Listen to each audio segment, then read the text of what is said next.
My name is an energy healer. I am the creator of the modality called the accelerated release technique, and I'm the author of the book, The Energy Healing Bible. So I am on a mission. My mission is to help other energy healers figure out how to fulfill their life's purpose to help as many other people as possible without having to be broke. That's pretty much it. So this series of videos, which I'm going to be doing, is all about really helping energy healers. This is straight talk on energy for allowing energy healers to get their practices up and running and successful, so they can do what they're meant to do. Over the past a few weeks ago, I did a survey of people doing energy work to find out what kind of challenges that they're facing. What are the things that they are struggling with? And so I'm putting together a series of Facebook Lives over the next few months, and I'll be answering those challenges one by one. So today's challenge: feeling drained after a session. So yeah, that can be a really, really big problem. When you're an energy healer, you are putting out a lot of yourself. A lot of energy goes out into the work that you're doing. And I mean, I can see 4 clients in a day, possibly, like they're an hour and a half each session. That's 6 hours of straight up energy healing, almost back to back, with some very short breaks in between. And I couldn't possibly do that if I felt all the energy sapped out of me after a session or two. You can't do that. So you have to know how to protect yourself, how to keep your energy at that high functioning level. So there are a couple of concepts that I'm going to be talking about. 2 of them, really. One of them is about filters, and the other one is cords. So, and they kind of, there are 2 different things that really tend to drain us. So filters first.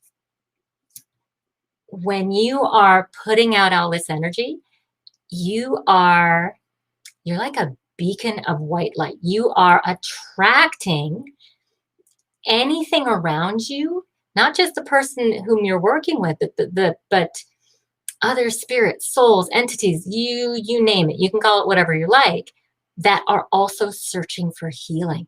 So you become a magnet for other stuff. Now I'm going to tell you a brief little story, which kind of made this concept hit home for me. Once upon a time, I was doing a training session, and I had a number of students. We were in a hotel. It was a hotel, lots and lots of people, lots and lots of spirits.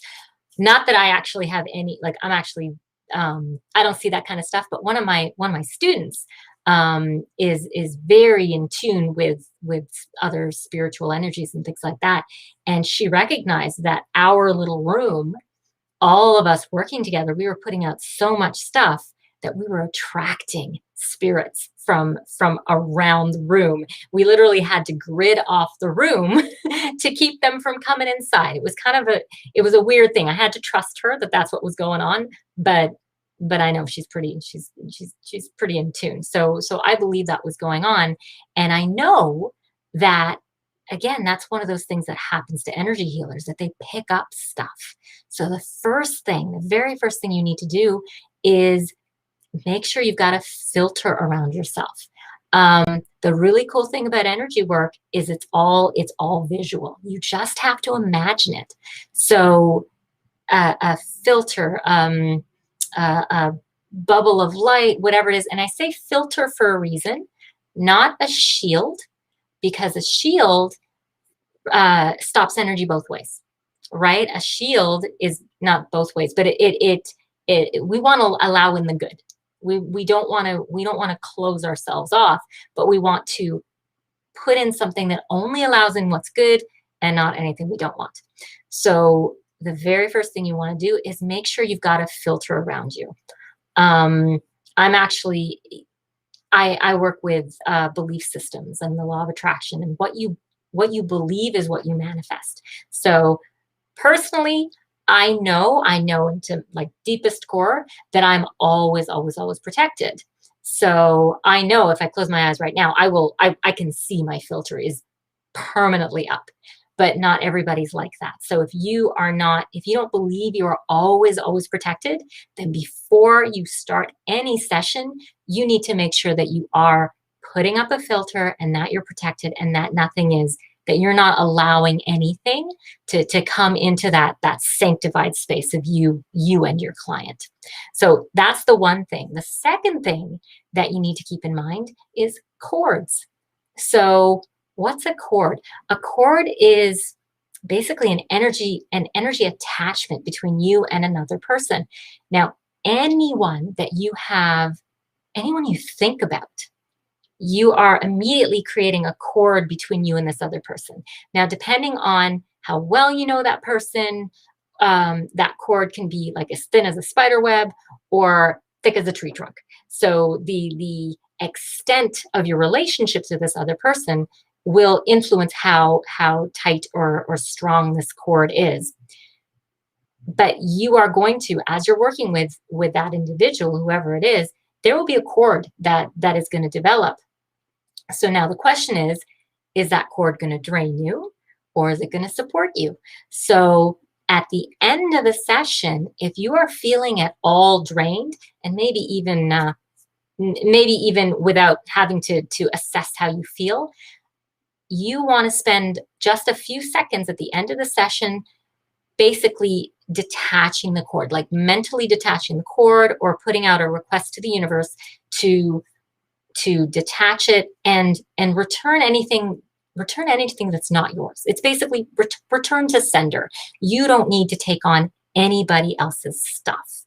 So those two things should really, really help the energy practitioner from ending their session and feeling like they have now got the weight of the world on their shoulders, because you really need to be up and ready to go for that next client.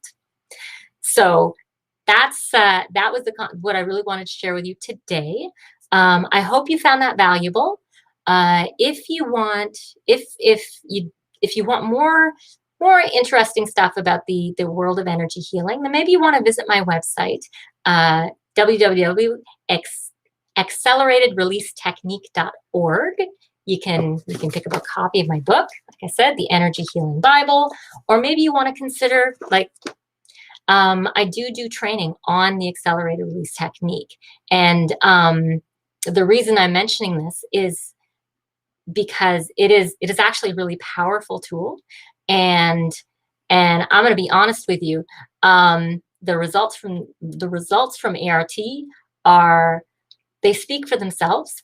I don't advertise myself. I have my clients pretty much all come from referrals, and I've got a very full client base based on just their extent, like how happy they are with the work. So I get to see as many clients as I want, and they'll gladly pay a couple $100 a session. So if you do the math, working as many hours you want, as many hours as you really want to do, you can have a thriving practice and earn like between 5 and 6 figures if that is what you want. So ART could be another tool for your tool belt. Just something to consider. So that's really all there is for today. I am going to be back next week at a more regular time of noon on Fridays. I'm still kind of new to doing these Facebook Lives, so I see that I've got a viewer, and I should have said hello.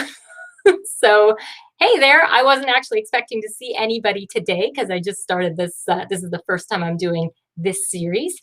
But for the viewers that have come and popped in live, it's really lovely to have you here. I'm so glad you came to see me.